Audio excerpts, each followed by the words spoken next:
दोस्तों, अगर आपकी लाइफ में दुख, दर्द, टेंशन और डिप्रेशन रहता है, यह सब कुछ होते हुए भी खुशी महसूस नहीं होती, तो आज हम एक ऐसी बुक की बात करेंगे जो आपकी ये सारी प्रॉब्लम सॉल्व कर देगी। आज हम योगी परमहंस योगानंद की ऑटोबायोग्राफी देखेंगे और सीखेंगे कैसे इस बुक ने बहुत सारे लोगों को रास्ता दिखाया। तो चलिए स्टार्ट करते हैं। लेकिन इससे पहले अगर आप बुक्स इन्फ्लुएंस पर नए हैं तो चैनल को सब्सक्राइब करके बेल आइकन प्रेस करना ना भूलें, क्योंकि ऐसी वीडियोस आपको हमारे चैनल पर मिलती रहेगी। आपको बुक की समरी इजीली समझ में आ जाए, इसलिए हम इस वीडियो में योगी जी की टीचिंग और लाइफ के बारे में अलग अलग पार्ट्स और सेक्शन में समझेंगे। Part 1, life introduction. Yogi Paramhansa का जन्म गोरखपुर में हुआ था, जहां उनके बचपन का नाम मुकुंद लाल घोष था। उनकी माँ बहुत दयालु थी, लेकिन पिता बहुत स्ट्रिक्ट थे। उनके कुल 8 भाई बहन थे। जब वे 11 साल के थे तो उन्हें अपनी माँ की मौत का एक सपना आया। इसके कुछ दिन बाद ही वह सच में चल बसी। इसके बाद उन्हें लाइफ से डिटैचमेंट सा फील होने लगा और वे हिमालय की तरफ चल पड़े। उनके भाई ने उन्हें रोकना चाहा, लेकिन वो नहीं माने। बाद में उन्हें बनारस में उनके गुरु स्वामी युक्तेश्वर मिले। वे उन्हें देखते ही पहचान गए, क्योंकि वे भी उनके सपनों में आ चुके थे।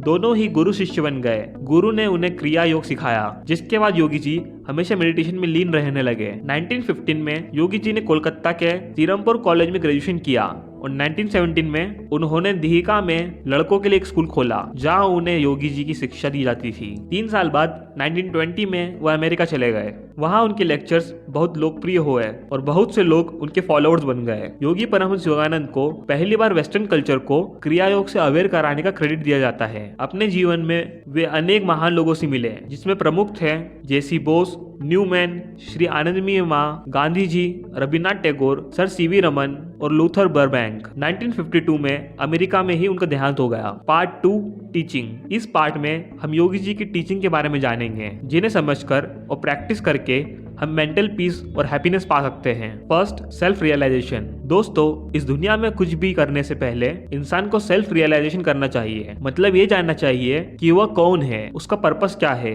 और वो इस दुनिया में क्यों आया है। उसे ये समझना होगा कि हम माइंड, बॉडी और सोल से भगवान से जुड़े हैं। भगवान और हम अलग अलग नहीं हैं, हम सब में भगवान है। अगर हम ये महसूस कर लेंगे तो हमारा मन खुशी से भर जाएगा और सारी वरीज, फियर, सैडनेस दूर हो जाएगी। हमें समझना होगा कि सब कुछ भगवान की मर्जी से ही हो रहा है, इसलिए सब कुछ उस पर छोड़ दे। भगवान ने ही हमें बनाया है और वही हमारी रक्षा करेगा। हमें सिर्फ अपना कर्म करना है और हमें इसी विश्वास के साथ जीवन जीना चाहिए। Second, living a life of happiness. दोस्तों, अगर आपको लाइफ में खुश रहना है तो अपने अंदर झांकिए और बाहर के मोह माया के पीछे मत भागिए। योगानंद जी कहते हैं कि हमें हमेशा अपनी डिजायर को काबू में रखना चाहिए। बहुत से लोग बड़ी बड़ी डिजायर पाल लेते हैं। वे सोचते हैं बड़ी गाड़ी और बंगला लेंगे ताकि उन्हें खुशी मिले, लेकिन जब वो ऐसा नहीं कर पाते तो डिप्रेशन में चले जाते हैं। जबकि योगी इस तरह नहीं सोचते। सबसे पहले तो वह कोई डिजायर ही नहीं रखते। आपने देखा होगा कि वह पैदल चलकर भी खुश रहते हैं। उन्हें भगवान के बनाए पेड़ों, वादियों और घाटियों के दर्शन होते रहते हैं और वह मटेरियलिस्टिक चीजों में कोई मोह नहीं रखते। योगी भगवान के भजन गाते खुश रहते हैं। दोस्तों, मान लीजिए किसी की गाड़ी चोरी हो जाए और वो जरा भी दुख ना करे, तो इसका मतलब है वह इंसान मोह माया से दूर है। उसके पास गाड़ी तो थी, लेकिन वह उसके मोह में बंधा नहीं था। बहुत से लोग तो गाड़ी में मामूली सी खरोच लगने पर ही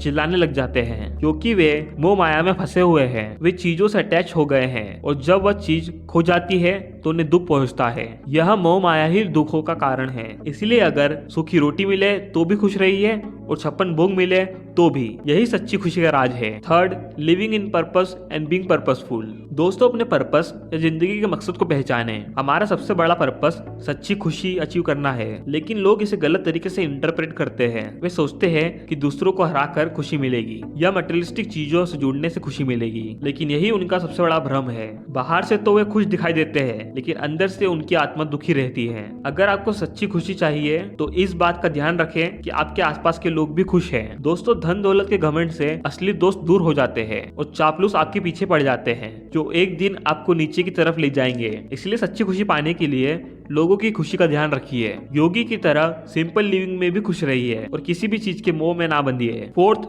बीइंग इन सर्विस। दोस्तों, आपने कई बार देखा होगा कि कुछ लोग दूसरों को नीचे गिराकर खुद ऊपर उठने का सोचते हैं। ऐसे लोग सब कुछ पाकर भी कभी सक्सेसफुल और खुश नहीं रह पाते हैं। जो खुद को जान लेता है, उसे बाहर होने वाले चेंजेस से कोई फर्क फर्क नहीं पड़ता। यूनिवर्स हमारी हमेशा सेवा करता है, इसलिए हमारा भी फर्ज बनता है कि हम भी उसकी सेवा करें और साथ ही उसकी सभी इंसानों की। सिर्फ उनके प्रति दयालु रहने से भी अब उनकी सेवा कर सकते हैं। किसी को भी परेशानी ना पहुंचाए, उनकी कमियों को इग्नोर करें और खूबियों को देखें। दोस्तों, हर किसी के दिल में एक मैग्नेट होती है जिससे हम दूसरों को अपनी ओर अट्रैक्ट करते हैं। ये मैग्नेट सर्विस ही है। हमेशा दूसरों की हेल्प करने को तैयार रहे। आपने देखा ही होगा, बहुत से लोग अनपढ़ होते हैं फिर भी सिर्फ दूसरों की सेवा करके वो बहुत आगे बढ़ जाते हैं। बहुत से पॉलिटिशियन भी ऐसे ही आगे बढ़ते हैं, लेकिन बाद में उन्हें कुर्सी से प्यार हो जाता है और वो अपना मेंटल पीस खो देते हैं। इसलिए हम्बल रहकर सिर्फ जनता की सेवा करते ही आप एक योगी की तरह सुख और भगवान को अचीव कर लेंगे, क्योंकि भगवान से बड़ी दौलत कोई नहीं है। दोस्तों, ये वीडियो ज्यादा लंबा ना हो जाए इसलिए हमने योगी जी की टीचिंग्स नेक्स्ट वीडियो में कवर करी है। तो इसी के साथ आज की वीडियो हम यही एंड करते हैं। I hope